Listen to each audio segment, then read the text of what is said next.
ये लीजिए।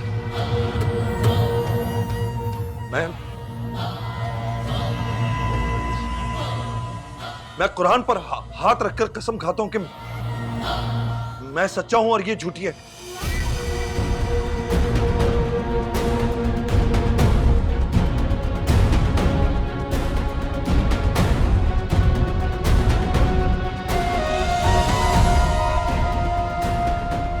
किरदार के गिरे तो तुम पहले ही थे, लेकिन अपने झूठ को सच साबित करने के लिए तुम कुरान पाक उठा लोगे, इसका मुझे अंदाजा नहीं था।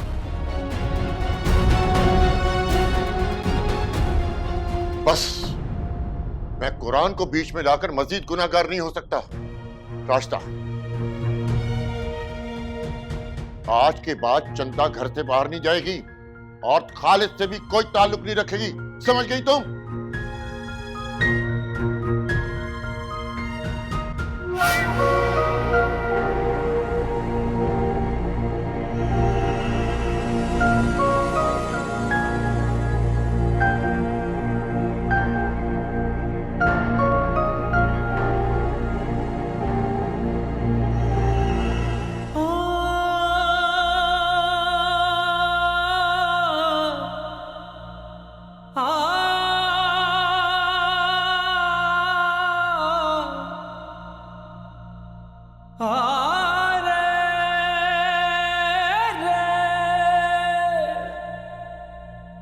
उन्हें रखिया सिर इल्जाम साडे, असी हर गल हंस के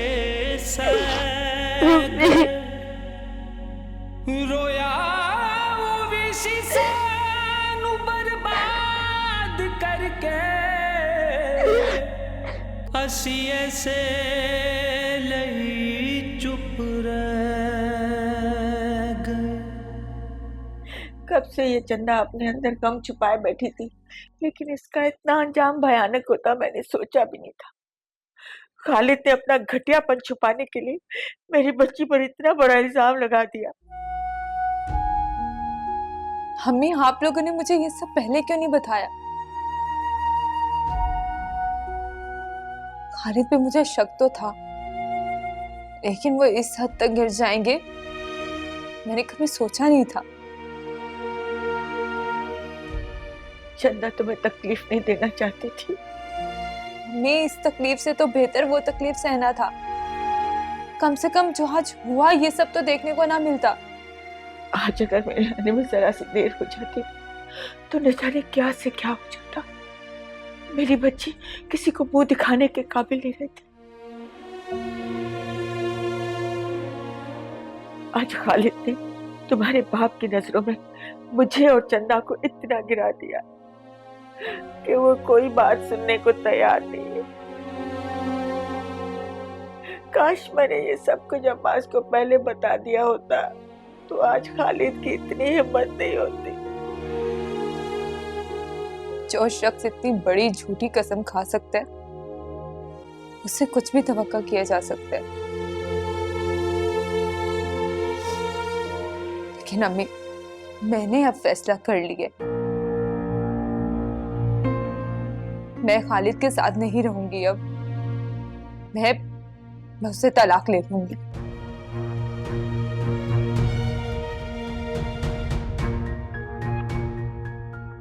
पागल मत बनो शकीला, इस मसले का हल तलाक नहीं है। तुम क्या समझती हो खालिद तुम्हें तलाक दे देगा? नहीं, और अब्बास तुम्हें कभी तलाक नहीं लेने देगा। लेकिन अम्मी, मैं ऐसे शख्स के साथ कैसे रह सकती हूँ जो मेरी बहन पे बुरी नजर रखे और इस हद तक गिरा हो कि उसकी इज्जत पर हाथ डालने की कोशिश करे।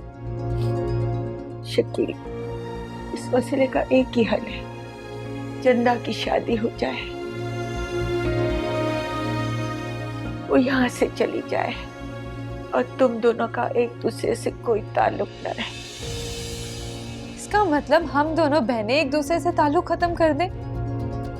जिंदगी में किसी एक ताल्लुक को बचाने के लिए दूसरे ताल्लुक की कुर्बानी देनी होती और यही एक रास्ता है।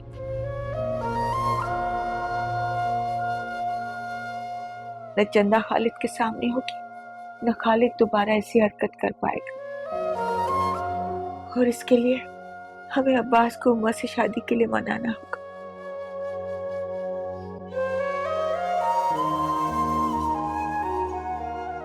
न रो मेरी बच्ची, तेरी माँ तेरे साथ है। न रो।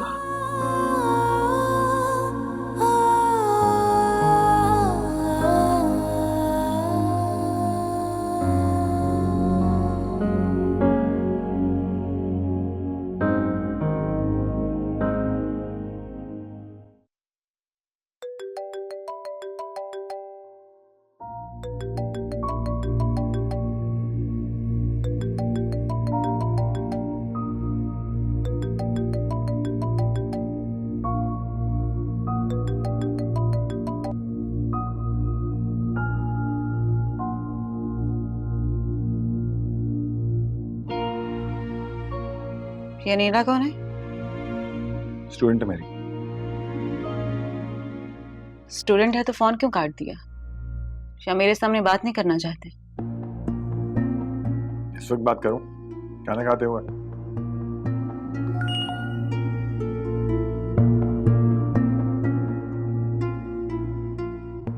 मैसेज आया, देखो उसी का होगा।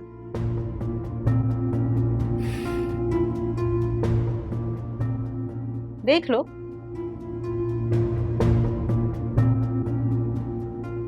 Sir please, I am so sorry. मैं अब दोबारा ऐसी हरकत नहीं करूँगी। बस आप मुझसे नाराज़ मत हो प्लीज़ सर।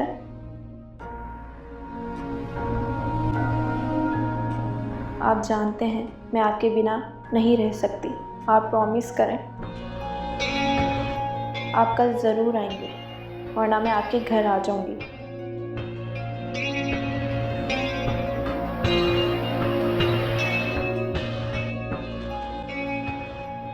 क्या कह रही थी? नोट्स का पूछ रही थी अपने। नोट्स का पूछ रही थी या तुम्हारी याद आ रही थी उससे? तेरे बीसी का फोन आया था ना जो काट दिया था तुमने? ऐसा कुछ नहीं है उस्मा, खाना खाओ आराम से। मेरे अंदर आग लगी हुई है और तुम्हें खाने की पड़ी है। उस्मा तुम्हें हो क्या गया है? पागल तो नहीं हो गई तुम? पागल? पागल तो मैं तुम्हें बन के दिखाती हूँ। क्या हो गया है तुम्हें? दिमाग खराब हो गया तुम्हारा? हाँ, दिमाग खराब हो गया मेरा, पागल हो गई हूं मैं। तुम्हें क्या लगता है कि मुझे कुछ नजर नहीं आता? एक लड़की तुम्हें मुसलसल कॉल करती हो, तुम मेरे सामने फोन नहीं उठाते, मेरी गैर मौजूदगी में उससे बातें करते हो और तुम मुझे कह रहे हो पागल हो गई हो? देखो हसन, मुझे पता है तुम्हारा चक्कर चल रहा है किसी से। बताओ मुझे। मैं कह चुका हूं ऐसा कुछ नहीं है। अच्छा, ऐसा कुछ नहीं है? सिखाओ।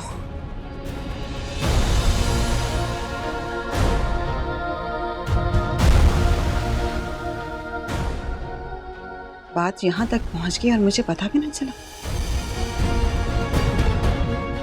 पहले तो मुझे शक था ना, पर अब मुझे यकीन हो गया है। तुम गलत समझ रही हो, मैं तुम्हें सारी बात समझाता हूँ। मुझे ना कुछ सुनना है और ना ही कुछ कहना है। अब इस घर में मैं एक सेकंड नहीं रुक सकती। रहो तुम यहीं पर।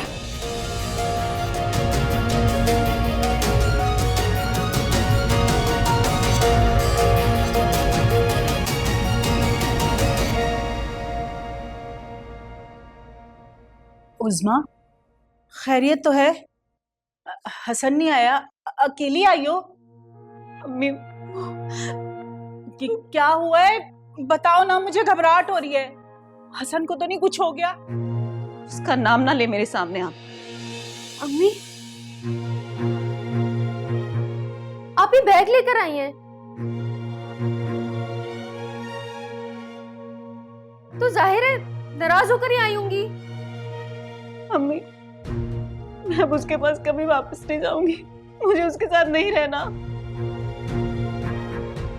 अच्छा बेटा रो तो मत, जाओ बेटा पानी लेकर आओ। आओ बैठो तुम।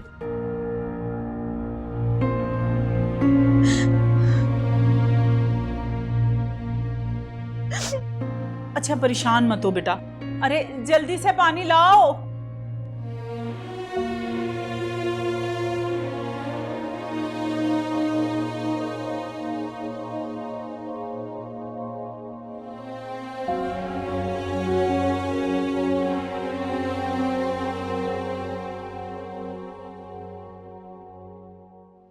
शकीला, अब तुम्हें यकीन आ गया कि मैं सच बोल रहा था? क्या सच है और क्या झूठ, ये तो अल्लाह बेहतर जानते हैं। खैर, आप घर का बंदोबस्त करें, मुझे अब और इस घर में नहीं रहना। क्या मतलब है?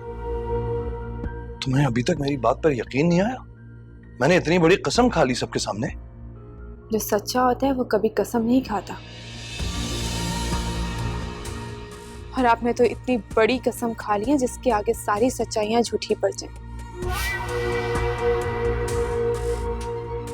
खैर, मैं इस कसम के बारे में बात नहीं करना चाहती, सिर्फ आपके लिए दुआ कर सकती हूँ कि इस कसम के बदले अल्लाह आप पे रहम फरमाए। क्या मतलब है तुम्हारा? क्या कहना चाहती हो तुम? जो मैं कहना चाहती हूँ वो आप बहुत अच्छे से समझ गए हैं, इसी वजह से तो मतलब पूछ रहे हैं। खैर, आप घर का बंदोबस्त करें, मुझे अब और इस घर में नहीं रहना। कर लूंगा बंदोबस्त, जब वक्त आएगा तो कर लूंगा। इतना आसान नहीं है।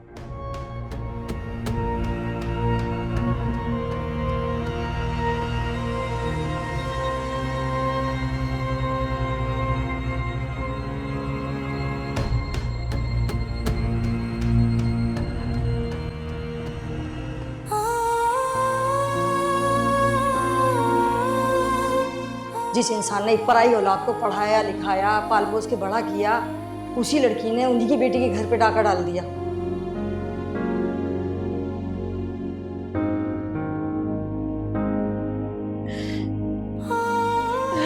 मैं कुरान पर हाथ रखकर कसम खाता हूं कि मैं सच्चा हूं और ये झूठी है।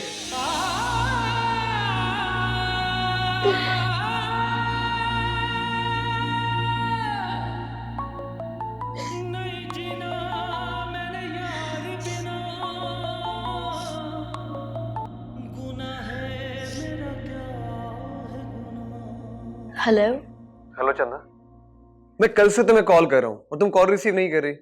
सब ठीक तो है ना? हाँ, सब ठीक है। तुमने कैसे फोन किया? क्यों? बिना किसी वजह के तुम्हें कॉल नहीं कर सकता? क्या ये वजह कम है कि मैं तुमसे प्यार करता हूँ और जी जान से चाहता हूँ तुम्हें? हाँ। अच्छा छोड़ो ये बातें, एक बहुत अच्छी खबर है तुम्हारे लिए। मैंने अम्मी को मना लिया है। तुम भी अपने बाबा से बात करो और मुझे बताओ कि अम्मी को कब भेजूं तुम्हारे घर। हेलो चंदा, तुम सुन रही हो ना? मैं तुमसे बाद में बात करती हूँ, अभी अम्मी मुझे बुला रही हैं। अल्लाह हाफिज। हेलो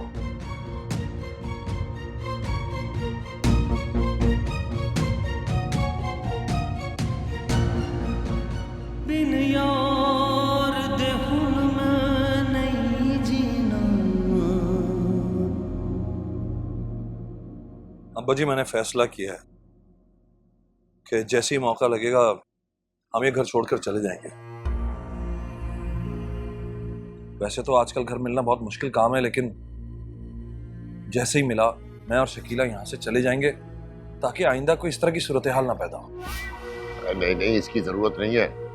शकीला मेरी सगी और अकलौती बेटी है, इस घर पे उसका ज्यादा हक है। जाना है तो चंदा जाए इस घर से।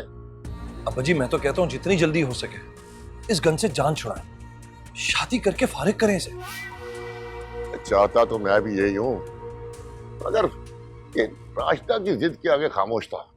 लेकिन अब तो मुझे किसी ना किसी तरह इस लड़की से जान छुड़ानी पड़ेगी। बस शादी हल है इसका। लेकिन एक मसला है अब्बा जी, अब चंदा से शादी करेगा कौन? पूरे मोहल्ले में बात फैल चुकी है, मैं तो मुंह छुपाता फिर रहा हूं। तो बेहतर था कि उसी लड़के से 2 बोल पढ़वा कर चलता करता इसे। मगर तुम्हारी बातों में आकर मैंने उन्हें मना कर दिया, बेइज्जत करके घर से निकाल दिया। अब पता नहीं वो लोग राजी होंगे या नहीं। जी, दूल्हा तो आपके सामने ही खड़ा है, सब गौर नहीं कर रहे हैं। थोड़ी डेंटिंग पेंटिंग की जरूरत है। खालिद भी इतना बुरा नहीं है।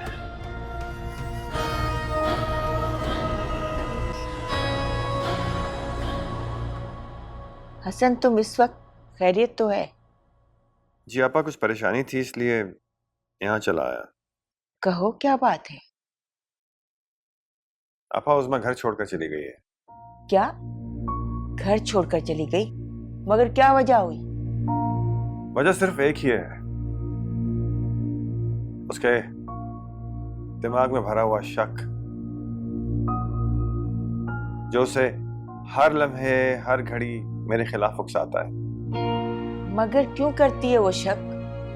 आपा, मैं उसकी फरमाइशें पूरी करने के लिए नौकरी के साथ साथ ट्यूशंस भी पढ़ाता हूँ, मगर वो मेरी इस मेहनत को अप्रिशिएट करने के बजाय मुझ पर इल्जाम लगाती है कि जिन लड़कियों को मैं ट्यूशंस पढ़ाता हूँ उनके साथ मुझे तो बोलते हुए भी शर्म आ रही है।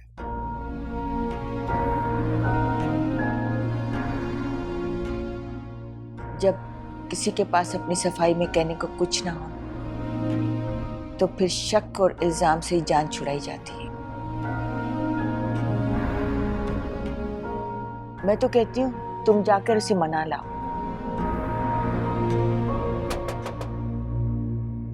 तुम बैठो, मैं बाहर देखूं कौन है। जी अभी आती हूँ।